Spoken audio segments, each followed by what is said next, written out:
I'm Leslie Meredith, and welcome to our first BreakbulkONE show, where we will be bringing the stories to life from people in the industry that you have read on our BreakbulkONE newsletter. We're all experiencing some degree of stress and strain. Our world has changed, and change is always hard to deal with. So I think that staying connected as an industry is so important, and sharing our stories on experiences during this time will give us the guidance and support that we need to adapt to this change and grow the industry together. So I'd like to start today with a real life account of a near disaster in the North Sea on an oil rig. This could have meant the loss of many lives. The story talks about or tells us that adversity can build leadership, which is a very appropriate topic for right now. So here, Bill Schubert will tell us his adventure. So let's hear it. Take us back to your adventure on the North Sea. 1985, was it? March 4th, 1985. March 4th sounds like, if you're around Houston, Texas, you're starting to get a suntan and the weather's nice. But in the North Sea, even in March, it's, if you get a storm come through there, you can be 3 or 4 days with 60-foot seas rolling by you every 15 seconds. So it's a horrible environment. Harsh environment is a better word. And so that's the kind of circumstances. And so I just remember being, doing my rounds. I had to do a lot of, making sure I had to issue all the work permits on the rig to do certain things. That was under UK law. Very busy. And all of a sudden the gas alarm went off. And my first thought was they were testing the gas alarms. Gas alarms are, you can imagine, like a smoke alarm in your house, right? I set that off frequently on the stove. Yeah, well, yeah. But the problem is, if it's a gas alarm, you know it right away. It's very loud. So anyway, we heard the smoke alarm, the gas alarms go off. I heard this is not a test. So we all went to we train on this almost every week. What you do, fire and boat drills, things like that. You do that on ships too. So I went to the bridge. I activated all the what we call emergency release. By the way, by that time, it was near 100% gas saturation, many places on the rig, which is, I think I said in the original article, it's kind of good that it's 100% gas saturation because it won't explode if it's too gas rich. But oil pipe, if you can see oil pipe coming out of the hole, and it looked like one of those Texas movies back in the oil days, when Spindletop, where the oil is coming out of the well and the gas and oh my gosh, we went to emergency status right away. And then it was uncontrolled for 30 straight minutes before the guy that really saved us was the tool pusher. I wish I could remember his name, but he was able to not panic, get the wells shut in, and they used the shear rams, which if you watch the Deepwater Horizon movie, it's the blowout preventer. And it was they exercised the shear rams. They got the pressure up, and then we were literally just wanting to know what to do next. But I had the two guys that I mentioned. I wish I remember their names, but we asked for volunteers. At that point, we had to evacuate the rig because the rig was going to basically disappear, explode, or if the actual top hole blowout had happened, the whole ocean would become a big methane gas bubble, and the rig would have just disappeared and nobody would ever see us again. So we were just counting down the seconds, waiting to see when that was going to happen. I asked two of my crew members, Maritime people, to go back by the anchors to get ready to release them manually if we had to. Now, what that happens is if we thought this blowout had really the casing got exploded and then the whole ocean was methane, then we would have definitely would have disappeared. The only way we could have gotten out of there was these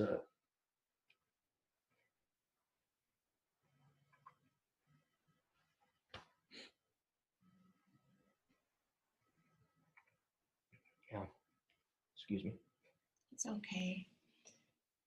those two guys,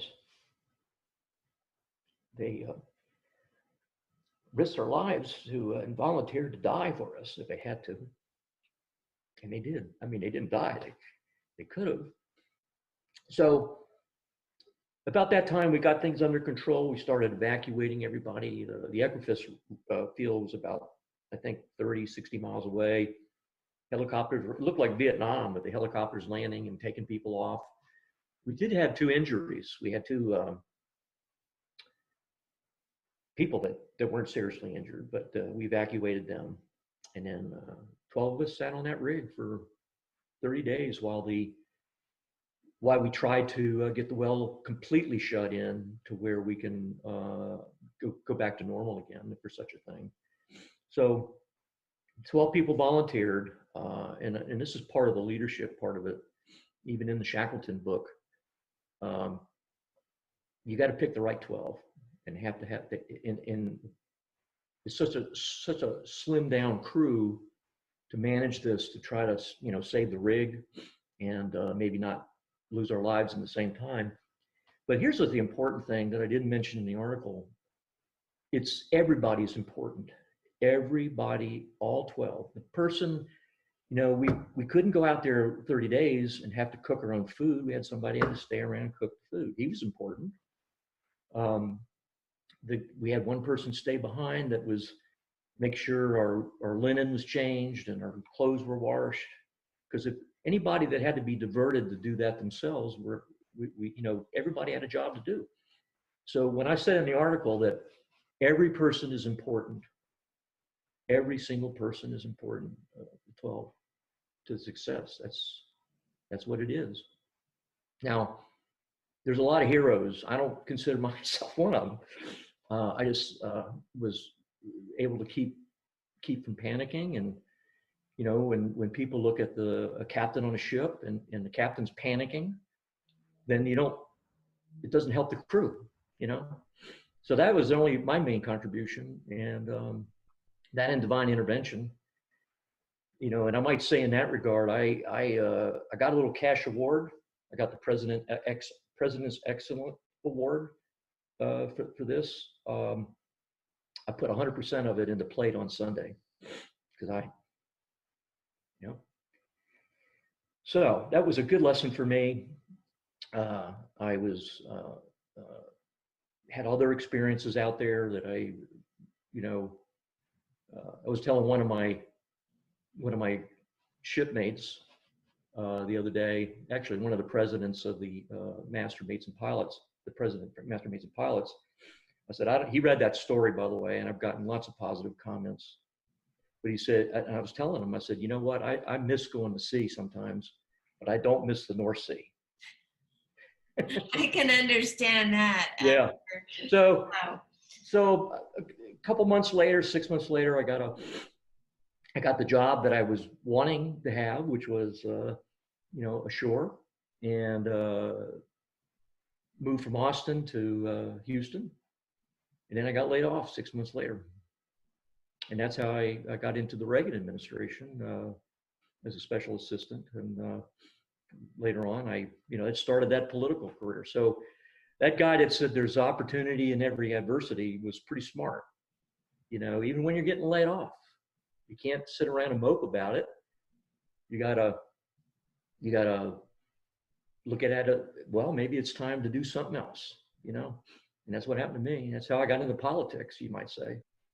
So when you look at these experiences and others that you've had and your progress as a leader, what are the most important characteristics that a leader should have to successfully lead his people? That's a great question. Let me tell you, I wanted to put this in an article, but it was already getting too long. there's two different management styles, okay? You can sum it up as this. You want people to follow you because they have to or because they want to. And if you want them to follow you because they want to, you got to work at it. You got to really show them you're real, that you got their interest, actually putting their interest ahead of yours in many cases. The other kind of leadership is that where you have to follow me because I have to, because they have to, is lording authority over somebody where you're not as productive that way. Your agency, your organization, even if it's just a small office, you're the office director or something, you get more out of people when they want to follow you and you listen to constructively their thoughts on how to do something better. What am I saying when I was maritime administrator is, and also on the ship, is I don't want to make changes just to make changes. I want to make changes to make it better. Well, you have been a great supporter of Breakbulk, and we're certainly hoping that the conferences or the exhibitions are scheduled for this fall, Europe in September, and then Americas in November. Assuming it's safe and healthy for us all to be there. In your mind, why is it important in a year like this one to attend? Our business is successful based on relationships we have with our comrades, and some of them are closer than others, okay? But you don't have those relationships if you're just sitting in your house. Hopefully people will take advantage of the opportunity to get together, those that are still employed and those that are, looking for jobs, and Right. can network with many, many people in many different sectors Right. in a short amount of time. That's exactly right.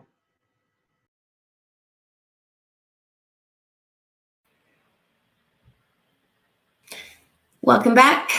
Those were very inspirational words from Bill. And even though he said he wasn't a hero, I think he definitely was. And at the end of that interview, Bill let me know that there will be exciting news coming out of the USXM Bank today. He has worked tirelessly on getting the bank reauthorized. So let's all look for that news. It will mean many, many new American jobs. So we'll watch for that and celebrate it when we see it. So now we'll move on to John Amos, who spent most of his career as head of logistics for Bechtel, and he was also one of the founders of Breakbulk. So he's going to take us back in time and help us gain some perspective on the crisis that we're facing right now. Hello, I'm John Amos. I've been in the project cargo business for many, many years. In 1990, I was the keynote speaker at the very first Breakbulk Americas conference. There were only 79 in attendance, but it was very obvious that as the world was developing, projects were going to be having to have specialized transportation. Our venue, the Royal Sonesta Hotel in New Orleans, was getting too crowded, and if we were to add any exhibitors, they would have to set up in the men's room. Well, that was not going to happen. So we moved the venue. And as we did, it became apparent that as European people came to the conferences, that we needed to do something to expand. So in 2006, the first Breakbulk Europe conference was held at the Hilton Hotel in Antwerp. We hoped that we could attract at least 400 attendees. To our surprise, we passed 700. At that point, the fire marshal of Antwerp told us we would have to shut down. Well, we got by and we finished the conference. But it showed that Europeans and all their countries were interested in breakbulk cargo also. So it expanded every year. Well, it's not always good times. We have all suffered through slowdowns, recessions, and last but not least, the Arab Spring, which threw things into panic because cargo stopped. We could not get the work done. It resulted in people being laid off and having to find employment elsewhere.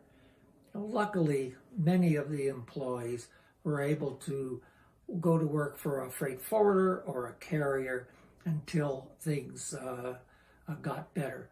Myself, in 1986 at Bechtel, I was forced to lay off 80 of my 162 global employees. And it was a very difficult time for all of us. And it resulted in looking at things differently as time went by. Well, here we go again with the current pandemic, who is making it things very, very difficult. We are now seeing people furloughed, people being laid off, and projects are being delayed, they're being canceled, and at the same time, oil prices has not helped this either. So, but what's different this time? What's different this time is the world is much more connected, and we've learned a lot about people and how to treat them. And although people are furloughed and laid off, companies are finding that they are able to have their employees work from home effectively until things improve, until they improve. Now, we are looking at other ways of surviving this. For instance, my organization, the Exporters Competitive Maritime Council, we have reached out to our members and we have asked them to supply any information they can about jobs that are available or opportunities for employees. And we will share this information. In addition, the Maritime Workers Emergency Medical Fund is available for people in the maritime industry to contact them if they have become seriously ill. It is very evident that we need to come together. We need to network and meet face to face in our business. And more reason to attend Breakbulk Americas conference this fall and other Breakbulk conferences in order to reconnect, meet new companies, and move forward at this time. I know in my career it has been very helpful to attend Breakbulk. Well, that's great. I know for a fact that John will be at Breakbulk Europe and Breakbulk Americas this fall. He has a lot of great stories from projects all around the world, harsh conditions, very remote. So I do encourage you, if you see him, stop him and continue this conversation. I know he'd be happy to do that. All right. Our next guest is our very own Gary Burrows, who's coming live from his home in Jacksonville, Florida. Let's see. He's coming. Okay, Gary, welcome. A couple of fine gentlemen there, tough acts to follow. Well, yeah, they've seen a lot. It's very inspiring. But I am noticing some interesting equipment behind you, something that is a surprise to me. Tell us about that. Oh, well, you know, in these times of isolation, everybody is reaching back for hobbies to pass the time, and it's kind of a therapy, and I don't dance, so. All right. Well, apparently you play the guitar, but do you sing? Not well. Don't worry. I'm not going to ask you to sing. What I am going to ask you, though, is to tell us about the newest edition of Breakbulk magazine. And the first question I want to ask you is, on the cover, why is Ben Franklin wearing a mask? Well, that was the inspiration of Mark Clubb, our designer. I thought it was rather inspired. Old Ben looks like most of us probably feel right now. Obviously, the pandemic has affected all fabrics of our industry and globally, of course. But in issue 3, which is normally our energy outlook issue, even that takes on the mantle of the COVID-19 pandemic and how things have done a 180 just from last year's annual feature.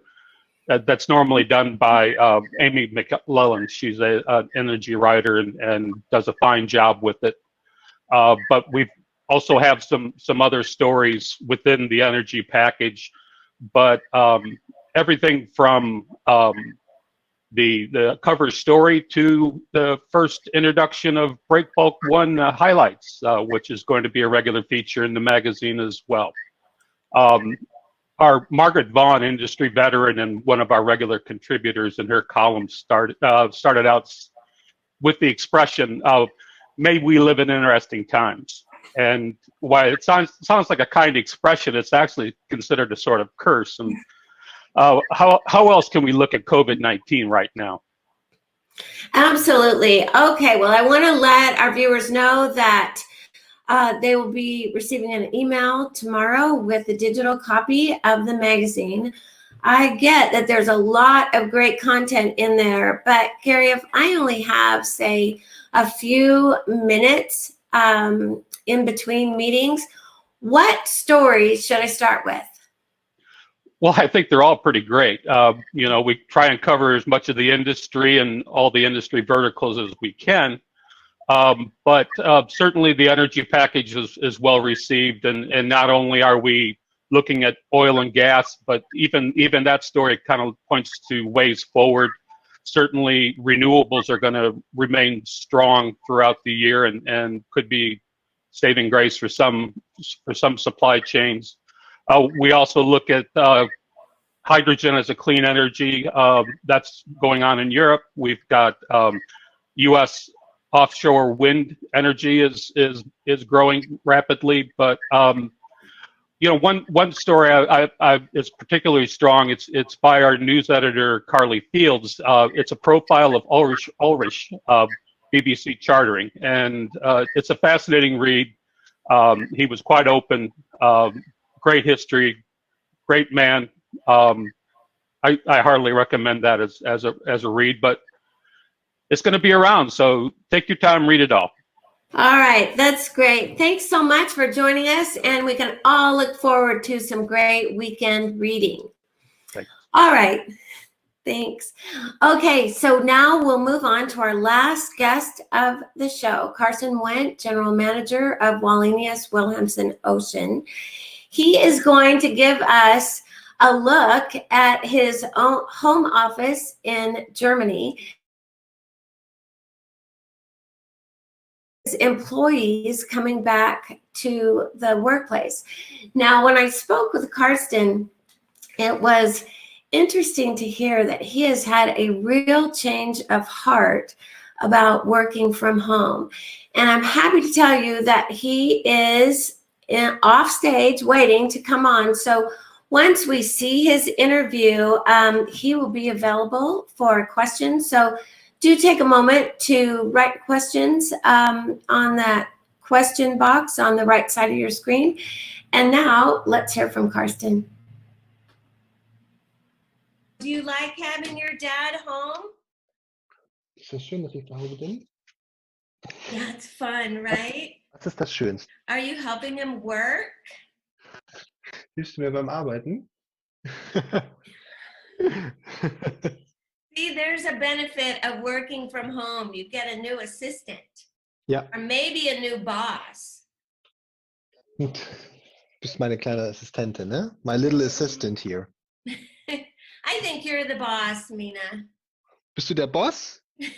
Are you the boss? Who's the boss? Wer ist der Boss?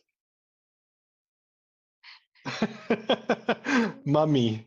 Ah, yeah. Mummy, she said Mama is the boss. That's right. That's It's so probably true. true. Okay. Willst du geben zu Mama? Okay. Dann Okay. sag goodbye. Bye bye. Bye. Thanks for talking to us. So Yeah. how are things going, Karsten? Yeah, very, very good so far, I would say. Yeah, I mean, I've been working now from home basically as from beginning of March. What was your opinion of working from home or working remotely before this actually happened? It's really interesting. I mean, our company, we started this new model of working from home, I would say 9 months ago, and we allowed every employee to have at least one home office day. And I have to say, I never really used it. I love being in the office, and I just enjoyed being with the colleagues, and I wanted to be around them. And I never really found it nice to be working from home, and especially with all those downsides that you get distracted. Yeah. So Mm-hmm. either by the family, or you get distracted maybe to run some errands. Yeah, because it's tempting when you're home, and you can just do things a little bit left and right. So I was never really into going into home office. And it's funny enough now, as I've been working from home for the last 8 weeks, how this has changed the view. And suddenly I can say, oh, interesting. There's so many positive sides about it. So tell me, what do your days have the same sort of routine as you if you're compared to your office days? What I've done, basically, I have not really changed my daily routine. So I still get up the same time as I used to be.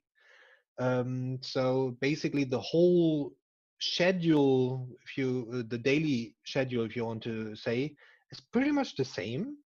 So getting up, having breakfast, getting dressed, getting properly dressed. Maybe I'm not wearing a shirt every day, but it's still. I mean, I also don't want to sit with shorts and in t-shirts, yeah, because especially when you do video conferencing, yeah. Mm-hmm. So you should dress more or less properly, yeah. It doesn't have to be a suit, but still maybe a color shirt. You work, just also set restricted times on breaks, let's say on lunch breaks. And also when you work from home, you have the tendency often that you say, oh, I just have to finish this. And if you're not careful, you can really drag it into the evening, yeah, because there's Mm-hmm. nobody who tells you now stop. Prior to this, you had a 1 day remote available to employees. When do you anticipate going back to the office? Do you know that yet? Yeah, what we have done now, as in Germany, the numbers are at this moment of time are more or less under control. We have reopened the office, but it's voluntary. So people could go back to work. So we have formed two groups just to make sure. Let's say if somebody in one group gets affected or infected, yeah, then maybe then the whole group needs to stay home. So we just want to let's say mitigate the risk. We thought as a management team that people will really take advantage of this, that they are eager to come back. And funny enough, it's the opposite. So actually, it's very little, very little amount of people they are using the opportunity to come back. And this has various reasons. I mean, the first one, of course, is still the concern that, okay, the virus is still there. You don't really know if you commute, will you get infected or not. But secondly, and I think that is actually the surprising fact, is a lot of people who thought a little bit like myself, who were like, oh, I have to be in the office, I'm much more effective, home office is not really right. They also realized that now, oh, it works. So for a lot of people, is now the question, okay, why do I even have to go back to the office? No. So do you think that your policy will change when everyone can come back at the same time? Yeah, I would say, first of all, when I talked about this one day, how often people use this day, I mean, I guess, first of all, people will probably now take much more advantage of the day. So it's like, and probably that's maybe a good start to see how people, when they go back to in this normal routine, will they really use this day? And maybe at one point we might say, maybe we just add another one. Yeah. Yeah. So still, and this is the other side I wanted to say, there is a value of being in the office. And the value is certainly that you are with your colleagues and you have this face-to-face interaction. Do you think that that same principle holds true for, say, Breakbulk Europe, one of the Breakbulk events? The interaction with customers, suppliers, I mean, within our industry, I think this cannot be replaced by digitalization. And I think it's so valuable that we have this tool of networking. And I mean, we are still one of those industries where it is extremely important, because it's a human-to-human industry. It's about trust. It's about gut feeling quite often, yeah. And this cannot be replaced. And I have to say, if you ask me what's the one thing you miss the most, then it's exactly this.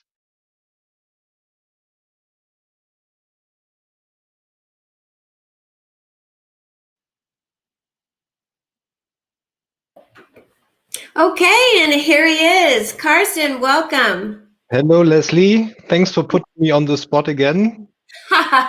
You love it. You know that. Yeah, a lot of attention. That's right. Now, where's your assistant?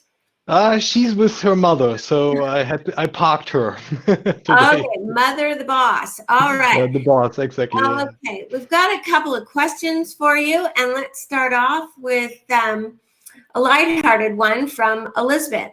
She wants to know what books you're reading and what shows you're binge watching. Yeah.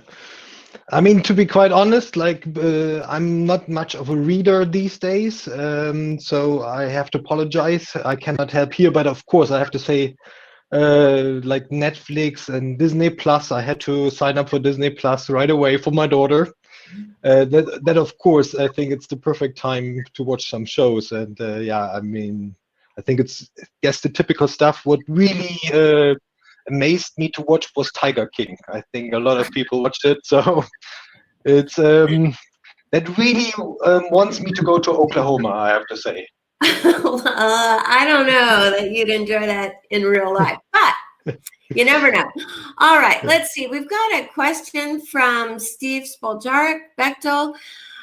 He says you've been around the world. You've met lots of people. What do you suggest for new people to the industry or young people who may have a harder time trying to get meetings virtually without already having those relationships in place? How do you break in? How do you sort of get through the noise and get someone to take your meeting? Yeah, I would say those social network, let's say sites like LinkedIn, for example. I mean, how do we use this? Usually we use it in order to keep contact or relationship with the existing contacts we know already. But I guess a tool like LinkedIn has much more potential, and maybe now it's the time to fully use that potential on LinkedIn.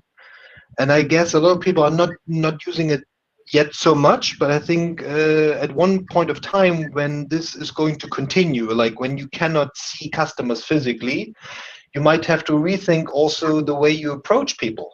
Yeah, and I guess such a social media tool is certainly helpful to, let's say, search for people within the industry, and then to approach them. So probably that's what I would say that is still about to happen.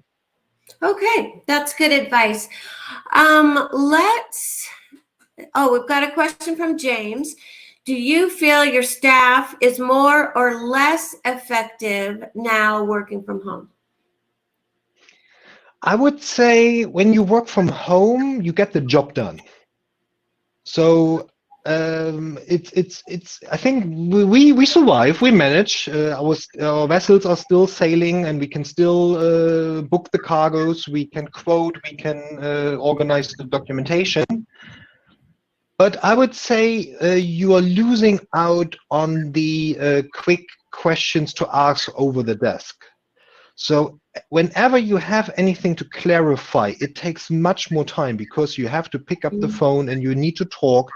And is not those 30-second talks you have over a desk. Usually it takes then a longer time. Whenever you talk to somebody, then this person is not available.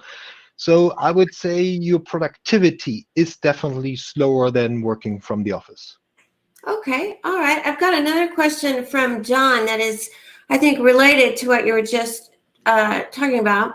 Do you have staff that can go to a port when there is a cargo issue with customs? Yes, I have to say, people who need to be on site are the people in the port. So, of course, they are exposed to a certain risk, but of course, you try to keep social distancing. So we also have the port workers who are basically loading and discharging the cargoes. I mean, that cannot be done by from home office. Yeah, and yes, of course, you have still people physically on the ground in the port. Okay, that's good. All right, we've got a question from Zaid. What effects are the subtle political tensions having on international supply chains? I mean, well, that's an interesting question, and probably it's too short of a time to really answer that in the correct way. I guess what can be said here is that, of course, certain decisions made by governments at the moment, let's say by closing borders, and you also cannot fly, so this is like restricting traveling and stuff like this, which is also affecting logistics.